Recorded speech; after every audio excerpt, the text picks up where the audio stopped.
thank you so much for inviting me to this. I need to start by saying how impressed I am, not only how quickly this must have come together. Usually these things take months to plan in advance, and how glitch-free this whole day has been. I've seen several of the previous sessions, and I'm thoroughly impressed, both on the technicalities and also the performances and the insights that have been shared today.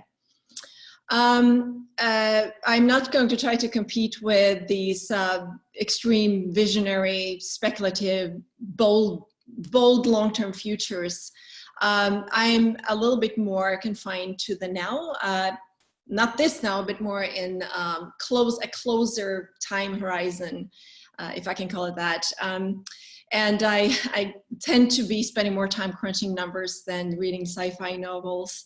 And it's because in my domain, I try to look more at how people react to stimuli in their environment more than change itself. So, for example, if there is a disruptive event, whether that be a new technology, a new scientific discovery, or a pathogen, and a pandemic, I study more the reactions to it, and I try to look for patterns in how our very idiosyncratic human behaviors, where we sort of align and where we might diverge. So, and that has brought me to about a 15-year effort in looking at generational change. So I split my time with consulting on generational trends for my firm After the Millennials, which is a mouthful, I know. And I also spend my other part of my time at Google. And so I live in a very data-driven world. I do kind of want to make a disclaimer in the beginning that I'm only representing my own company here, no other stakeholder, no other clients, no other companies that I'm associated with. These are only my analysis, and so you have to contact After the Millennials to if you have anything that you disagree with or anything. So I'm going to try to share my screen. Alrighty. All right. So, how will COVID-19 impact the generational fault lines, or will we see an increase or decrease in conflict? So the first question that some of you might ask: why should we even study generations during a crisis? And don't we have so many other things to worry about? Why do we care? Why do we even care about generational crisis in that context? Well, first of all, there's this direct effect of the pathogen itself, and there are the likeliness for suffering more complications from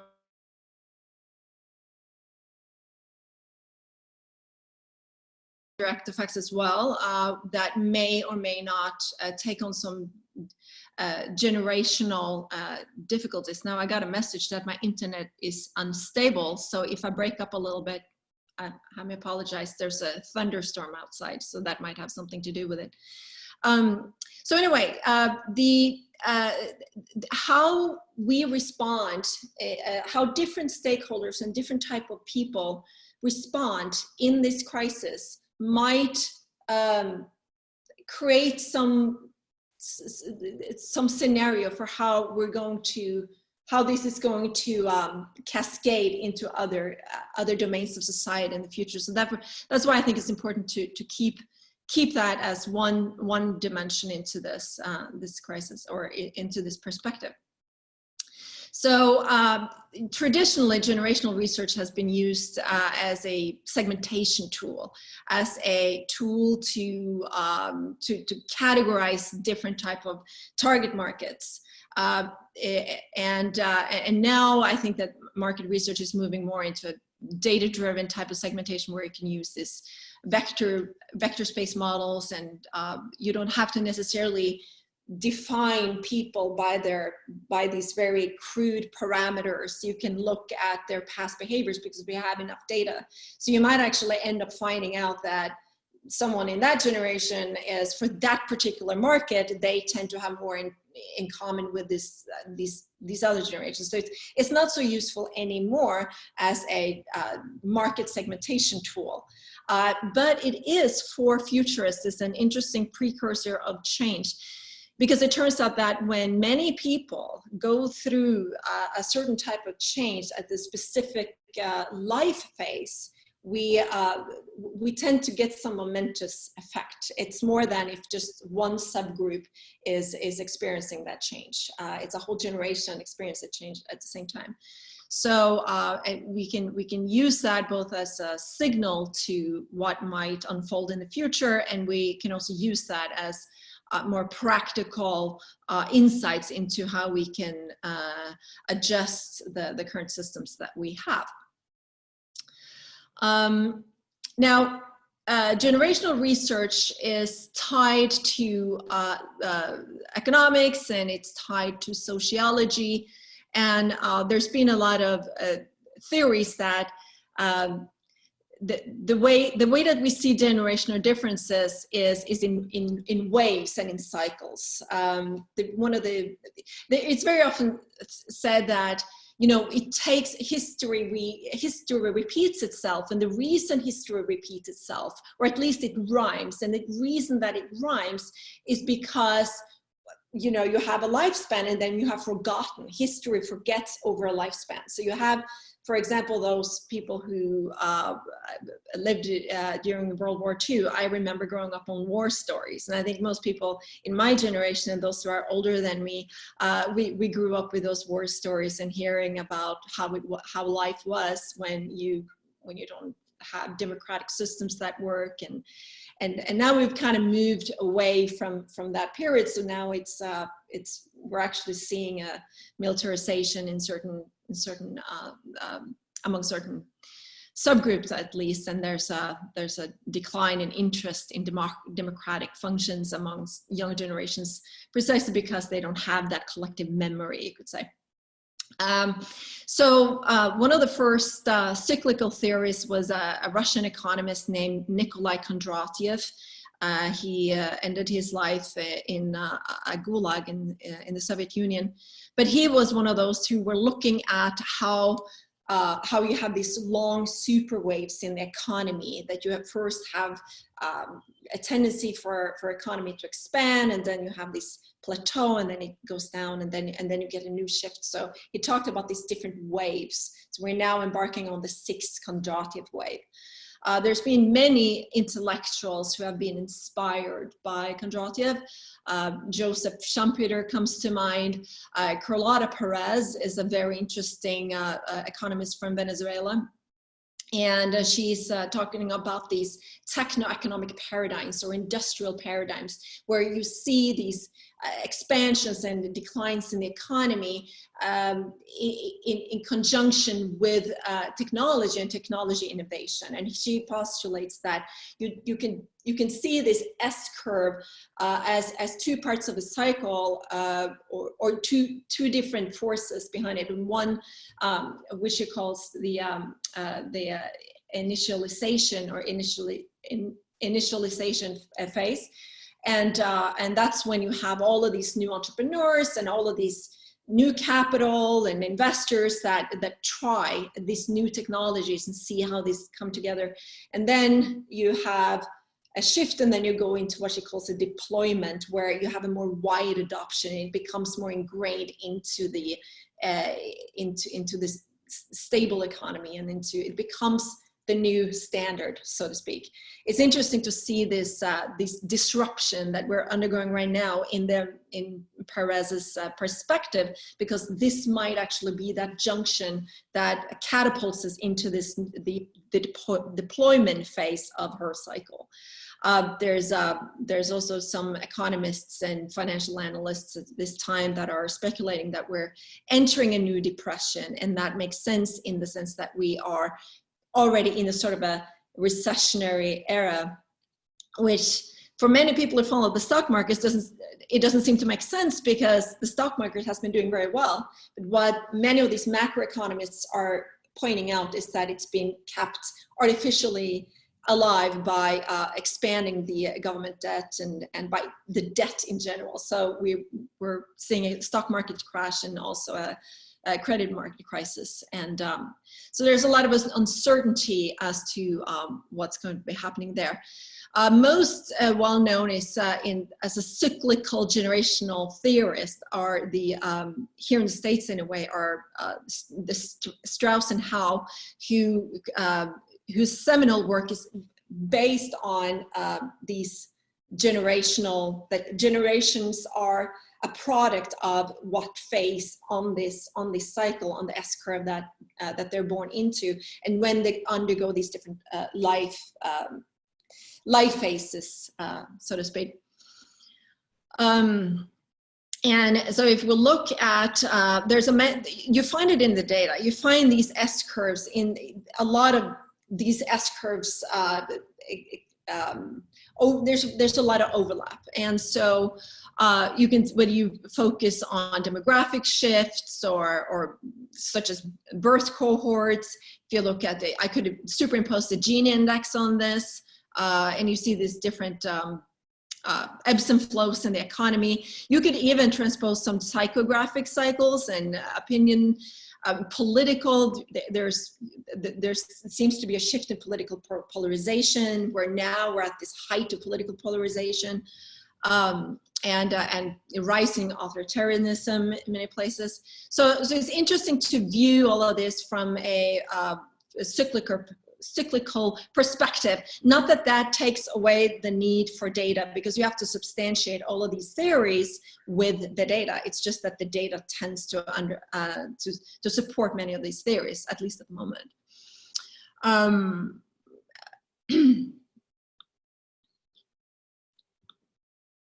See. All right, so what then is the Generation Z zeitgeist?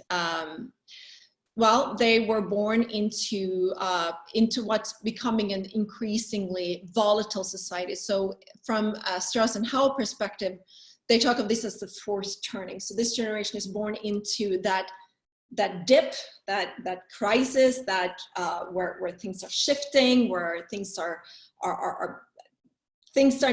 institutions are not really working the way it should. New business models are coming around, but they're not adopted. And so there's a lot of mistrust. There's a lot of lack of trust in institutions, et cetera, et cetera. Now, the way that you can use a multitude of variables to try to find out how do different generations differ from one another. What's important is that you compare apples to apples. So what you need to do is not only compare how does this age group compare to the same age group 20 years before, but you also have to look at how is this evolving for all age groups, because we want to figure out if it's a period effect, so to speak, if this is a trend that affects everybody similarly, or if it's something that affects this generation specifically. So based on my research over the years, obviously there a lot of these adjectives of variables that we apply to this generation, you can probably say, well, this applies to this generation, and plus there's a lot of internal differences. But what I'm finding out that if you look at the aggregate level and you look at and you could compare these aggregate data, you will find out that these variables have more effect on this generation than on other generations. They're far more anxious. Anxiety and depression is something that we have followed quite extensively, and there's been a lot of candidates of explanatory variables there. I'm collecting a data set with at least 50 different attributes, and I'm constantly updating it and running multivariate analysis on it, and so it's a work in progress. We don't have, it's not like a it's not like one variable that sticks out here, one cause of depression and rising anxiety. Now, of course, this pandemic is having something to do with it as well. But as many as 91% of Gen Zers have reported some sort of adverse mental health episode. And so one theory is that, well, that is just because they're more likely to, the stigma around having mental health issues is dissipating. And that's, to a certain extent, that might be the case. But we see a troubling increase in the suicide rate. So there's been, over the past 10 years, there's been a 56% increase in suicide among young people, and suicide ideation. So this is a troubling trend. We don't, we get this pandemic in the midst of all of this. They're also more connected, and they're using these this technology that allows them to be connected in a way that earlier generations at the same age did not have the opportunity to do, even if you compare with millennials. So millennials were sort of at the beta testers of the social media world. Now we're coming to sort of phase 2 of that, and Generation Z is really starting to use these platforms in a meaningful way. So they're forming alliances with peer groups that would not be possible before. Transparency is an interesting concept when we talk about Generation Z. And it has 2 meanings, I believe, because on the one hand, they are transparent in the sense that they have this digital footprint, right? They have had digital footprint from early on, from their formative, from their children, basically. And so it's a different relationship to privacy issues. It does not mean, as many have postulated, that Generation Z don't care about privacy, but they're willing to make trades. They're willing to make trade-offs with privacy. Like, for example, they're much more likely than older generations to use VPNs and encrypted searches and ad blockers. And at the same time, they know that if I volunteer some of my personal data and there is a lucrative outcome of that, if it can help solve a problem, or if I can get a coupon for that matter, if it has some benefit, then they're willing to share data. And that's going to become an important thing to consider as we're moving into epidemic prevention plans, etc. They're more informed and disinformed. Again, where we see this decentralization of information, right? So you have both the good stuff and the bad stuff, and they're becoming trained at a very early age to have to make that decision. Is this valid news? Is it not? I'm not going to say that there is one trend that point in one particular direction, that younger people are better or worse at processing information and figuring out if it's true or not. And the reason I don't want to say that is because there are different studies that show different things. So there are some studies that show that they are better than older generations to decipher information, and there are some studies that are coming out that it's quite alarming how unprepared they are to navigate the information landscape out there. They're opportunistic in the sense that they use the tools that they have available to them to create entrepreneurial ventures.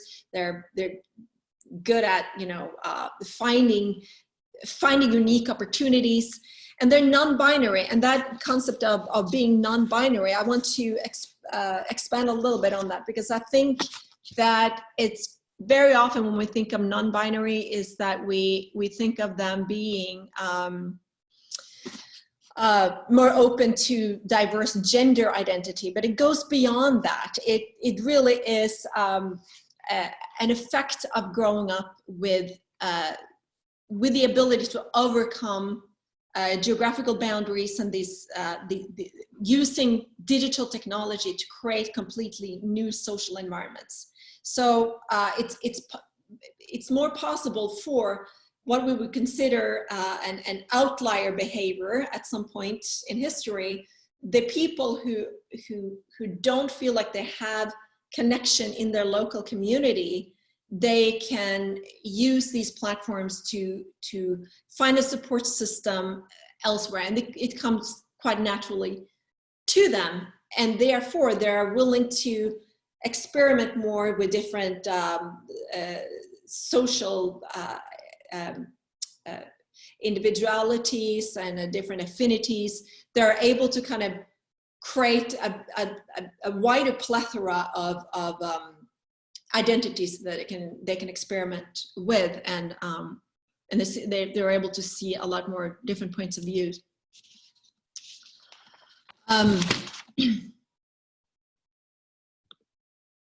If we were to, so again, you know, there's so many different variables, and you would have to follow so many areas of, there's so many social, psychographic and social statistics that you can focus on. But if you really wanted to kind of drag it down into a few dimensions, I like to point out their level of risk aversion and social fluidity. And I really do see these two dimensions. And by the way, these are, again, these are backed by numerous studies and various areas. So they take less economic risk, and now we've seen, like, to this pandemic, many of them are, well, we've obviously seen those who are less likely to take risks, to go on vacation, and so this just happened to coincide with spring break here in the States anyway, but those tend to be outliers. The first visceral reaction to something new, something scary, is for them to react with a greater sense of risk than other generations did at the same age. It's important to remember that the prefrontal cortex isn't fully developed in the younger generation, so being risk averse is not something that comes natural for younger people as it is for older people.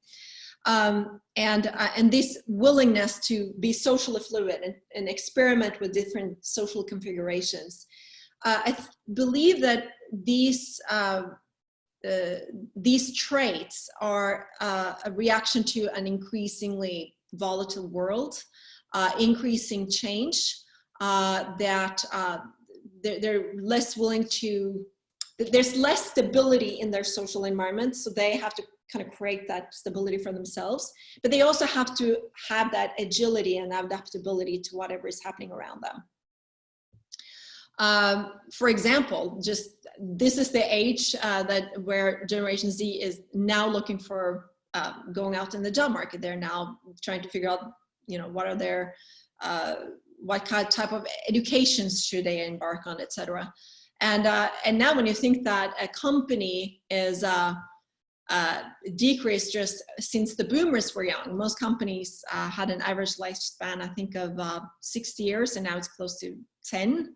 At least, and these are, you know, S&P 500 companies. So just that in itself, the prospect of going into a career that can be automated or taken over by machine learning and artificial intelligence, there's a lot of more factors that they have to consider. So these two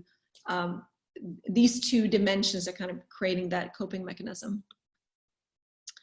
And so while we see inclusiveness increasing with this generation, there are, the one thing that is decreasing is tolerance for unpopular opinions. And it's, we even have, you know, what's been called the cancel culture. So if you have an opinion that goes a little bit against the consensus narrative, then it's easily an outcast, or you can make yourself an outcast. Now, one interesting thing that has happened in the past, I would say, year or two, is that it got a name. The personification of unpopular opinions have become the boomers.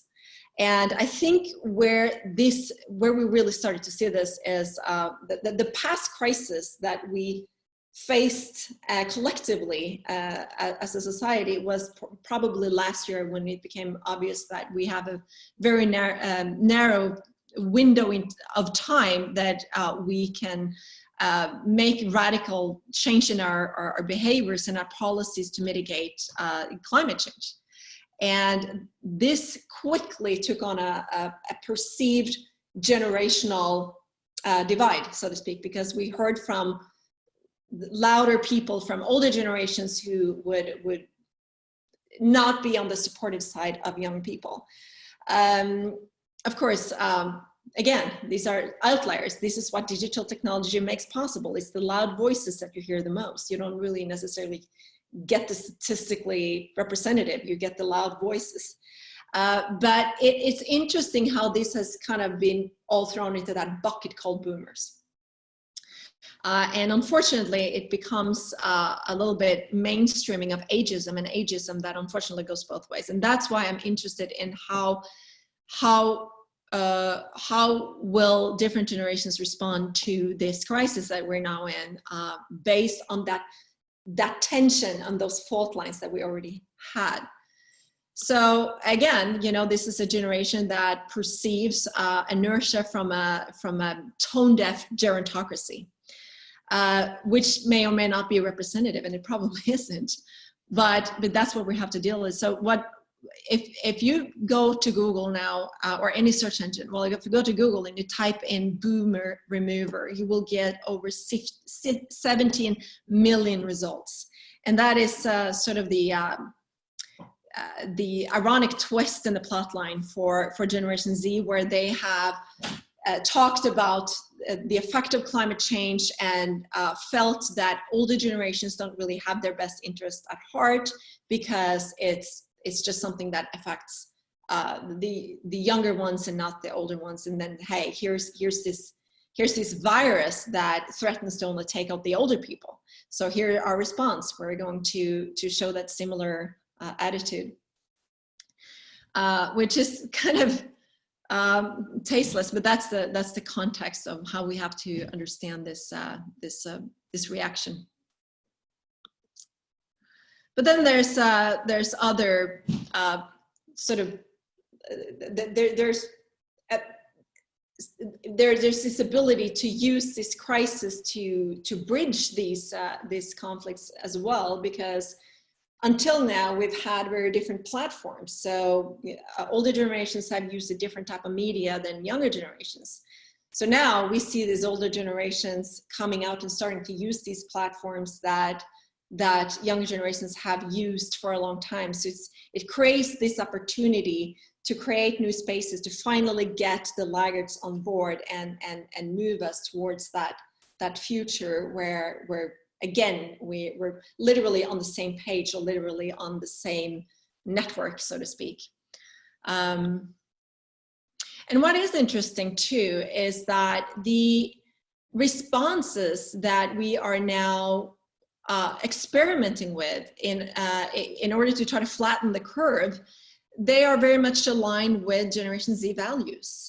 So video commuting is already normalized among the young people, and there's also been a greater interest among younger people to experiment with a different type of policies, such as universal basic income, which now has become a necessity in order for humans to go through this crisis. And since we don't know how long this crisis is going to endure, we don't know if this is possibly going to translate into some more permanent policies in the future.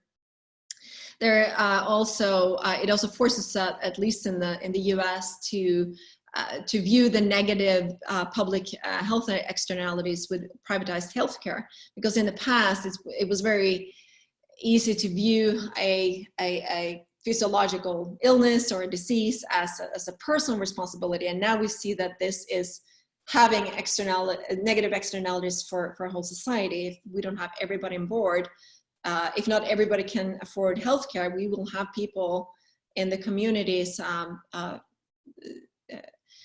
making the collective problem greater. So we're starting to see ourselves more as fighting the same cause, possibly. And this is an agenda that you have seen far more support for among younger generations who are supportive of social policies to a greater extent than the older ones. So this is also a test run for actions to combat climate change, because as we are literally given a timeout, we're literally sent to our rooms, right? To try to mitigate this crisis, we are not able to continue to produce as much CO2 emissions as we do when everything goes as normal. So all of the measures that we said a year ago that we weren't able to do, now we're forced to do it, right? We're forced to make those radical changes, at least for a short-term basis, and possibly longer. So we're starting to see this skies clearing up over LA, over parts of China, in India, and that might encourage more generations to find common ground there. So a move towards sustainable and clean food. We also know that veganism and vegetarianism is greater among younger generation, and there's a lot of young people who have been addressing the meat industry as problematic in our attempts to solve climate change. And now we also have this virus that came from as a result of cooping up animals together in unsanitary and terrible conditions. So we might even see a move towards that. And now it's interesting that about the government access to use of personal data and more surveillance, because here, again, we might see that younger people being a little bit, I won't say undemocratic, but being more willing to compromise on democratic principles, and also having a more sort of transparent lifestyle and relationship to their personal data. We might see a push for lifting some of those current restrictions that we currently have around medical data. And again, that's one of those types of data that we're currently protecting the most, and which we will need the more in order to prevent pandemics in the future. So that's a possibility that we see this use of personal data to solve a greater good. And again, I'm not saying that this surveillance is a Gen Z value. It's just that they don't have the same knee-jerk reactions against it as older generation. And again, there are lots of anonymization practices that are developing quickly, differential privatization, where you are able to find the trends, you get the aggregate data, but you remove the personal identifiers, because that's what's important. If you're going to track a general trend where, disease outbreak, you can, it's not knowing exactly who it is, but it's being able to use that information so that you know exactly where you can aim your strategies and your mitigation strategies. And I think that if we're going to speculate on this post-COVID generational alignment, there's really two main uncertainties, how this post-COVID society might unfold. There really are two uncertainties where intergenerational conflicts might be one of them. Because again, you have a generation that is coming of voting age, and you're going to see more tension along those generational lines. We're already seen it before this crisis, so we can expect that to continue. And the other uncertainty here is the duration and the damage of the COVID, both the extent of the damage and who it will damage the most. So as futurists, we like to create these 4 quadrants scenarios or various scenarios. And again, I think it's if we are using this crisis as a way to highlight some of the larger systems problems that young people seem to be more aligned with, then I think that we can reduce some of that intergenerational conflict. I do think if it becomes, the narrative becomes that this is just a pandemic, this is just a virus, and it's disconnected from everything else, and this is the only thing we're going to focus on, and then we're going to go back to status quo, and we're not going to worry about these other problems. I think that that could escalate possibly some of the generational fault lines that we already have, again, because it feels like a sacrifice on part of younger generations, many of them serving in service, in the service economy, losing their jobs at the moment, and they are in a more precarious situation financially. So again, how we decide to solve this, whether we see this as a symptom of a larger systems problem and we go in and we fix that larger systems problem, or if we're just going to do this sort of this atomic single focus response to it.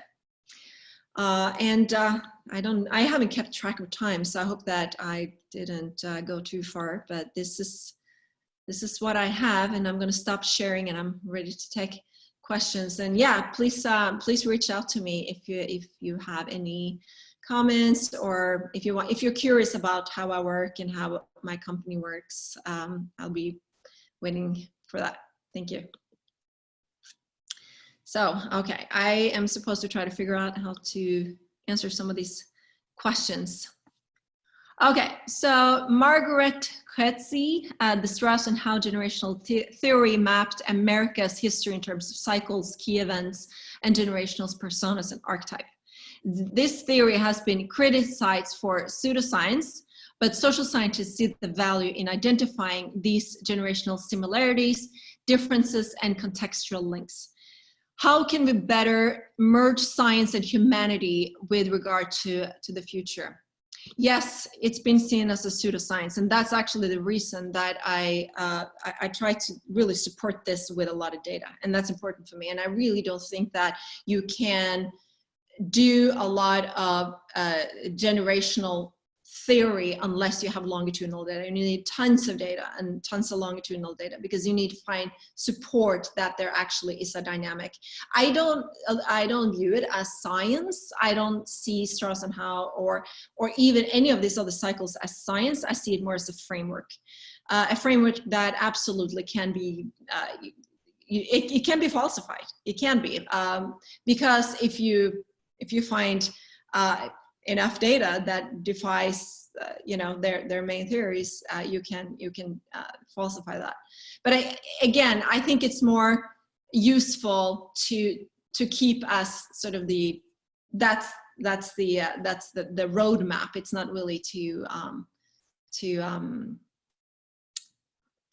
you don't put the theory out there and say, hey, we're going to do this and this and this because this is what was prophesized these many years ago. That's not how we use the theory, in my view, anyway. Okay, so anonymous, okay, where does Generation Z fall on various political spectrums? Liberal, conservative, moderate, democratic, authoritarian, populist, national, and globalist? Yes. Okay, so typically, the general trend is that they're more liberal, at least in the US. In Europe, where the baseline has been more on the liberal side, here in the US, it's already, the baseline is fairly conservative. So when you compare the generations, you see a move towards a more acceptance of socialism, or willingness to try out socialist policies, etc., which already has some track record in Europe. In Europe, you see, unfortunately, some subgroups that are more nationalists. That is a growing problem, but again, it's not representative, and that's important to remember. What is a little bit disconcerting, again, is that they are. I'm not going to say that they don't care about democracy, but they have a greater tolerance for the idea of compromising some of the systems that we have in place in democracies today. They are, again, data is an example here. They're more willing to share some of their data. They're less individualistic in the sense that oh, this is mine, don't step on my turf. They're a little bit more willing to look at these collective ways of solving a problem. And then RP Dragfi, how do you think each generation will react differently if and when a second wave of COVID makes us take a step backward in this recovery? Yeah, again, I think that would be, I think it has a lot to do with whether it's going to be politicized. If there are like a populistic strain of thought that captures the airwaves, that captures their imagination, that this is generational warfare. This is look at all of these older people. We need to step back our economies. We can't unfold. We can't live our own lives because we have to take care of this and that. On the other hand, you know, if we're using this as a way to finally catapult us into an economy where we can accommodate for the second wave, where we can go into these shelters, where we can shelter in place when we have to, when there's an outbreak, and we find ways to live with it. There was talk earlier today whether we have more local distribution system where we're not depending on these very fragile supply chains, but we can actually build that from the ground up, and decentralized systems. If this becomes a way that we can learn to live with it rather than trying to constantly wait for normal to come back, because normal might never come back. So I think, again, it's contextual if we get a second wave. How big and significant, this is from David Vilches Elias. How big and significant are the differences in this generation on different continents? Will it change after COVID-19? Good question.